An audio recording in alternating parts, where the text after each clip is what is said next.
Good morning everyone. ನಮ ಶಿವಾಯ. ಎಲ್ಲರಿಗೂ ಅಭಿಮಾನದ ಕುಟುಂಬಕ್ಕೆ ಸ್ವಾಗತ. ನಾನಿವತ್ತು ಟೇಸ್ಟಿಯಾದ ಪುದೀನ ಬಾತ್ ಹೇಗೆ ಮಾಡೋದು ಅಂತ ತೋರಿಸ್ತೀನಿ, ಬನ್ನಿ. ಅದಕ್ಕೆ ಬೇಕಾಗಿರೋದು ಪುದೀನ, ಕೊತ್ತಂಬರಿ ಸೊಪ್ಪು, ಟೊಮ್ಯಾಟೊ, ಈರುಳ್ಳಿ, ಕ್ಯಾರೆಟು, ಬಟಾಣಿ. ಈಗ ಹುರ್ಕೊಳಕ್ಕೆ ಏನೇನು ಬೇಕು ಅಂದರೆ ಶುಂಠಿ, ಬೆಳ್ಳುಳ್ಳಿ, ಸೊಪ್ಪಿನ ಕಾಳು, ಕಾಯಿ. ಇದನ್ನು ಚೆನ್ನಾಗಿ ಎಣ್ಣೆಯಲ್ಲಿ ಫ್ರೈ ಮಾಡ್ಕೋಬೇಕು. ಇದು ಫ್ರೈ ಆದ ನಂತರ ಇದಕ್ಕೆ ಹಾಗೆ ಸ್ವಲ್ಪ ಚಕ್ಕೆ ಮತ್ತು ಲವಂಗನ ಇದನ್ನು ಚೆನ್ನಾಗಿ ಫ್ರೈ ಮಾಡ್ಕೊಳ್ಳಿ. ಇದಾದ ನಂತರ ಪುದೀನ ಸೊಪ್ಪು ಹಾಕಿ. ಪುದೀನ ಸೊಪ್ಪನ್ನ ತುಂಬ ಚೆನ್ನಾಗಿ ಫ್ರೈ ಮಾಡ್ಕೋಬೇಕು. ಹೇಗೆ ಅಂದರೆ ಅದು ಚೆನ್ನಾಗಿ ಮೆತ್ತಗಾಗಬೇಕು, ಅಲ್ಲಿ ತನಕನೂ ಫ್ರೈ ಮಾಡ್ಕೊಳ್ಳಿ. ಆಮೇಲೆ ಸ್ವಲ್ಪ ಕೊತ್ತಂಬರಿ ಸೊಪ್ಪು ಹಾಕಿ ಅದನ್ನು ಸೇರಿ ಚೆನ್ನಾಗಿ ಫ್ರೈ ಮಾಡ್ಕೊಳ್ಳಿ. ಇದನ್ನೆಲ್ಲ ಮಿಕ್ಸಿಯಲ್ಲಿ ಹಾಕಿ ಸ್ವಲ್ಪ ಉಪ್ಪು ಹಾಕಿ ಚೆನ್ನಾಗಿ ಪೇಸ್ಟ್ ಮಾಡ್ಕೊಳ್ಳಿ ಮಿಕ್ಸಿಯಲ್ಲಿ.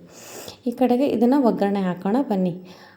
ಒಲೆ ಮೇಲೆ ಕುಕ್ಕರ್ ಇಡಿ. ಅದಕ್ಕೆ ಸ್ವಲ್ಪ ಎಣ್ಣೆ ಹಾಕಿ, ಎಣ್ಣೆ ಕಾದ ನಂತರ ಈರುಳ್ಳಿ ಹಾಕಿ. ಈರುಳ್ಳಿನ ಚೆನ್ನಾಗಿ ಫ್ರೈ ಮಾಡ್ಕೊಳ್ಳಿ ಎಣ್ಣೆಯಲ್ಲಿ. ಅದು ಸ್ವಲ್ಪ ಬ್ರೌನ್ ಕಲರ್ ಬರೋ ತನಕ ಫ್ರೈ ಮಾಡಿಕೊಂಡು, ಅದಾದ ನಂತರ ಒಣಮೆಣ್ಸಿಕಾಯಿ ಹಾಕಿ. ಹಾಗೆ ಮತ್ತು ಕ್ಯಾರೆಟು, ಬೀನ್ಸ್, ಬಟಾಣಿ ಇದನ್ನೂ ಹಾಕಿ. ಇನ್ ಕೇಸ್ ನಿಮ್ಮ ಹತ್ರ ಒಣಮೆಣ್ಸಿಕಾಯಿ ಯೂಸ್ ಮಾಡಲ್ಲ ಅಂದರೆ ಹಸಿಮೆಣ್ಸಿಕಾಯಿನೂ ಯೂಸ್ ಮಾಡ್ಬೋದು ನೀವು. ಇದು ಚೆನ್ನಾಗಿ ಫ್ರೈ ಆಗಬೇಕು ಎಣ್ಣೆಯಲ್ಲಿ. ಇದು ಚೆನ್ನಾಗಿ ಫ್ರೈ ಆದ ನಂತರ ಸ್ವಲ್ಪ ಉಪ್ಪು ಹಾಕ್ಕೊಳ್ಳಿ. ನಾನು ಯೂಸ್ ಮಾಡೋದೇ ಪಿಂಕ್ ಸಾಲ್ಟು, ಹಾಗಾಗಿ ಪಿಂಕ್ ಸಾಲ್ಟ್ ಹಾಕ್ತಾಯಿದ್ದೀನಿ. ಅದೆಲ್ಲ ಚೆನ್ನಾಗಿ ಫ್ರೈ ಆದ ನಂತರ ಈ ಕಡೆ ಮಿಕ್ಸಿಯಲ್ಲಿ ಪೇಸ್ಟ್ ಮಾಡ್ಕೊಂಡಿರ್ತೀರಲ್ಲ, ಅದನ್ನು ಕುಕ್ಕರಲ್ಲಿ ಹಾಕ್ಕೊಳ್ಳಿ. ಹಾಕ್ತಾಯಿದ್ದೀನಿ ನೋಡಿ. ಇದು ಚೆನ್ನಾಗಿ ಫ್ರೈ ಆಗಬೇಕು. ಎಲ್ಲಿ ತನಕ ಅಂದರೆ ಆ ಎಣ್ಣೆ ಅಂಶ ಎಲ್ಲ ಬಿಟ್ಕೋಬೇಕು. ಮಿಕ್ಸಿದ ಪೇಸ್ಟ್ ಹಾಕಿರ್ತೀವಲ್ಲ, ಆ ಮಸಾಲ ಎಲ್ಲ ಚೆನ್ನಾಗಿ ಎಣ್ಣೆ ಅಂಶ ಎಲ್ಲ ಬಿಟ್ಕೋಬೇಕು. ಅಲ್ಲಿ ತನಕ ನೀವು ಕುಕ್ಕರನ್ನು ಗ್ಯಾಸ್ನ ಸಿಮ್ಮಲ್ಲಿಟ್ಟು ಚೆನ್ನಾಗಿ ಫ್ರೈ ಮಾಡ್ಕೊಳ್ಳಿ. ಇದೆಲ್ಲ ಫ್ರೈ ಆದ ನಂತರ ಇದಕ್ಕೆ ಹೆಚ್ಚಿರೋ ಟೊಮಾಟೊ ಇರುತ್ತಲ್ಲ, ಅದನ್ನು ಹಾಕ್ಕೊಳ್ಳಿ.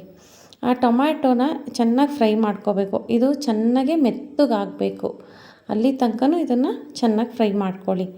ಅದಾದ ನಂತರ ಇದಕ್ಕೆ ನಾನು 1.5 ಲೋಟ ಅಕ್ಕಿ ತೊಗೊಂಡಿದ್ದೀನಿ.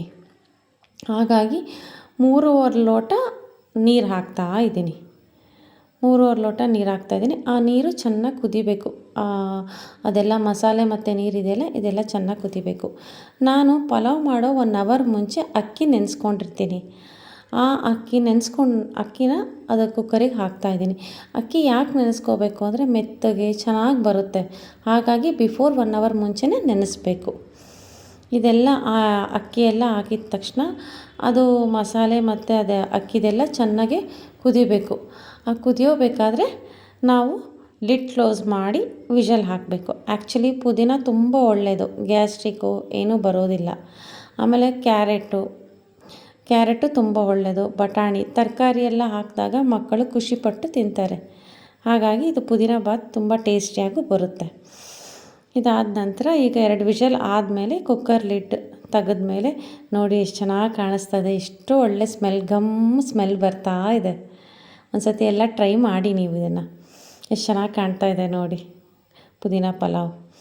ನನ್ನ ಇವತ್ತಿನ ಲಾಗ್ ನಿಮಗೆ ಇಷ್ಟ ಆಗಿದ್ದರೆ, ಇವತ್ತಿನ ಪಲಾವ್ ಇಷ್ಟ ಆದರೆ ಲೈಕ್ ಮಾಡಿ, ಶೇರ್ ಮಾಡಿ, ಸಬ್ಸ್ಕ್ರೈಬ್ ಮಾಡಿ.